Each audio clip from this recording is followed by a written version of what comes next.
Hello everyone, I'm Alicia. Welcome to my Beautiful Nights channel. For this video I wanted to show you guys the necklace that I designed using Softlace Company's monthly mystery subscription box. This is their Guardian Angel themed kit, and this is the necklace that I made with it. And so, if you don't know, I have been addicted to knotting jewelry. I have made knotted malas. I've made like 2 or 3 different ones. I've made knotted rosaries. I'll put pictures up for what I'm talking about.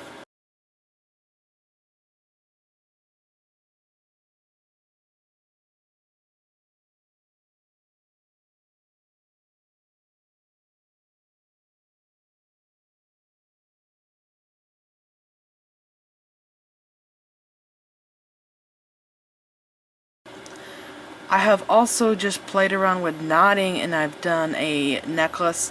It was called Surf's Up necklace. It was a previous Softflex subscription box. That was one of my favorite knotting necklaces ever. I'll put a picture up for that.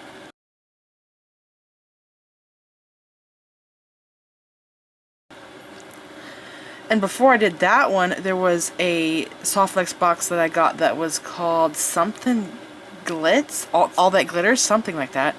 I made a knotted necklace with that box. That was a really good one. I'll put a picture up for that.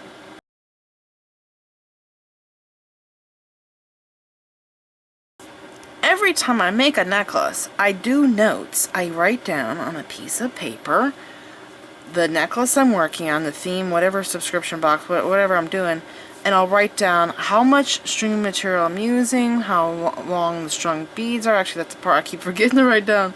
That's the problem. But I thought that I was going to need about 9 or 10 feet of cord to make this necklace. Well, this cord actually ended up being longer than the other necklaces that I've been making. And so usually my mind tells me, there's this little voice in my mind, Alicia, use this much cord. But I ignored it. I was going to do the 13 feet that I originally used for these necklaces I've been making. But because I had so much waste the last time I made the safari turquoise one and the one with the skull beads, that I'm like, no, I'll just do like 10 feet. It should be enough because I had so much waste last time. So what ended up happening is I started running out of cord. And I was like, oh my gosh, wait a second. With how I did the last necklace, the safari one and the marigold memory one with skulls,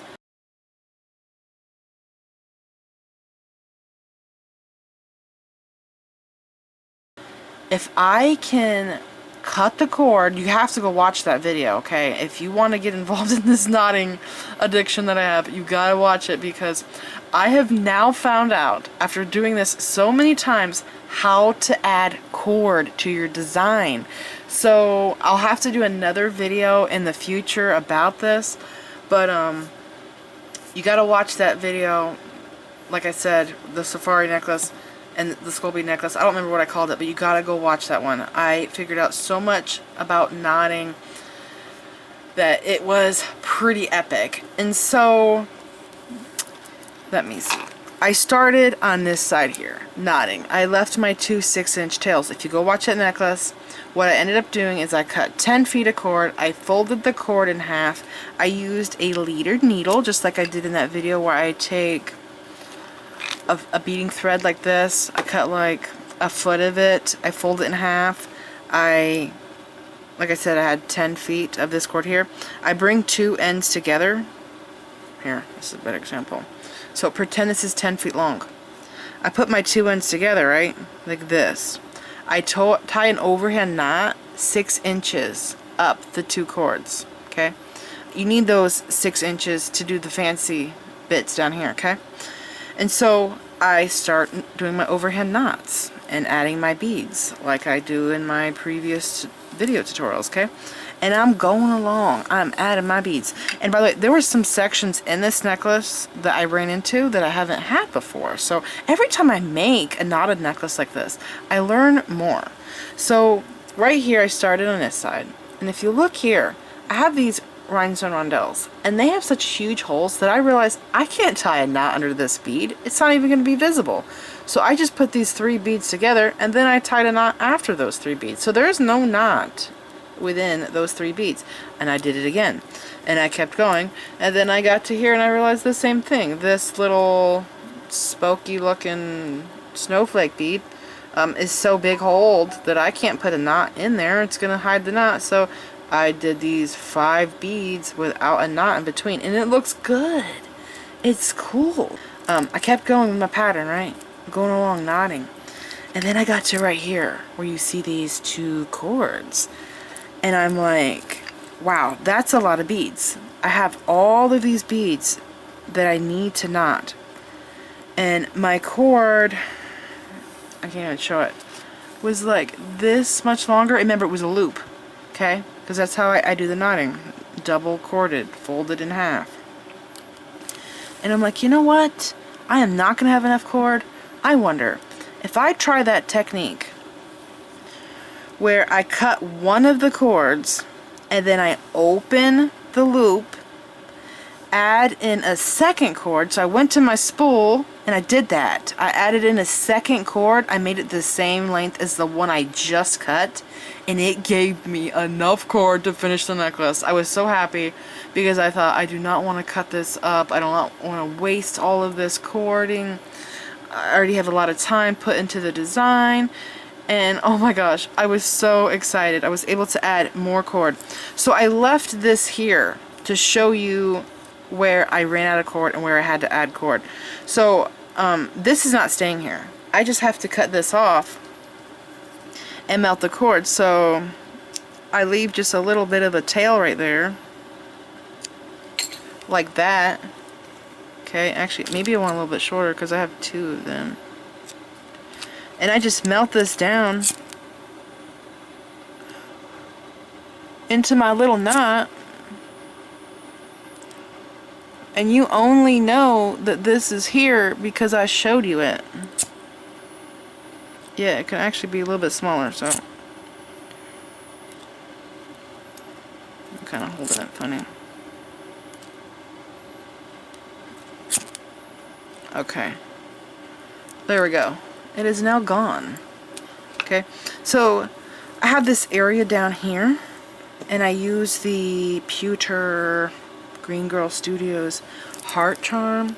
It says safe on the other side with a green girl mark on it. It's so pretty. I was actually kind of unsure if I should use it or not because it is smaller than my big beads here. So I have the little ceramic angel beads in it at the top. Okay, and these are my leftovers. Okay, I have 2 ear bars left, one of those beads. I did not use these because the holes are really tiny. And I think the cord would have gone through them, but I felt like I didn't need them. I was really into the larger beads, so I didn't use those. I didn't use these because I had lots of silver going on. It's a very pretty, like, wintry, icy looking color mix, and these have super tiny holes, so I didn't use those. I didn't use the crimps or the lobster claw, but I did use a ton of beads from the subscription. I always want to call it a box. It's not a box. Alright, so let's go over my pattern real quick. This is a long necklace. So down here, in case you got this subscription, you can copy my design. I don't mind. Down here I started with the 4mm bicone, and then this clear faceted bead, the square bead, and then I did the rondelle with the rhinestone rondelle, and these beautiful blue beads. They're gorgeous. This is the check. There's 3 of those, and I have them kind of close together. I usually don't like doing this. I usually like to have them further apart, but when you put it on, it looks good. I wanted these to be just a little bit higher, but I could not figure out how to do it. And then when I got to the end, I thought, you know what? I should have took 2 rondelles from the back and just moved them down here to make more space. But I didn't think about it to the end. But I would have put them between, like, these 2 beads. Is what I was thinking about doing. Because I can't put them here because these are clear. So it would have been between the square bead and that beige rondelle. Okay. So after this pattern, I had that square bead there. So I thought I'll just do that square bead again. Okay. on each side. Okay, and then I have this right here, this pattern. So 4mm bicone, 10mm, this rhinestone bead, the clear bead, teardrop, that little snowflakey wheel looking thing, this beautiful bead here. That's a very unusual color. Like, what is the color? I don't know. It's like clear, but then it's like not. It's like a, is it almost yellow or beige? It's kind of weird. Anyways, I did this pattern, okay, and then I repeated this area here, down here, so you could see my pattern right there, okay? And then when I got down here, I brought in another square bead. So I have 3 of these square beads, okay? And then I have the rondelle, the cube, clear bead, the angel bead, clear, cube, this. I used all of the beautiful faceted clear beads in the back, and I did what I finally wanted to do, and that is to do clear beads with colored cord. Look at how beautiful that is. Isn't that pretty?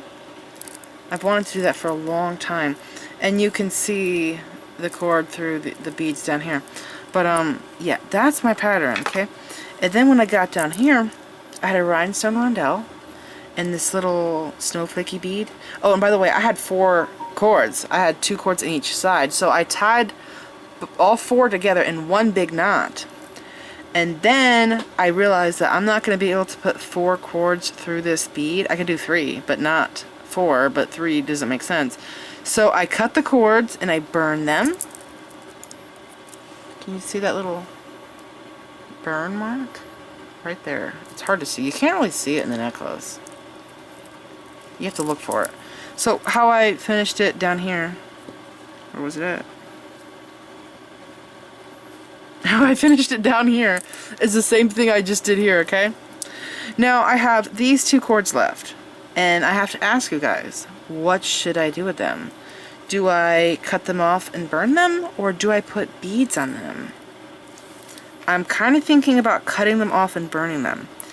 And part of me is unsure about this little angel charm because it is so small. It's smaller than this, but when I put the necklace on, it did look really good. So I do kind of wonder if I should change it out for something else, because I do have something in my stash that would also look really good in its necklace, and it's a piece that I've had for years now that I got from the Jesse James bead box.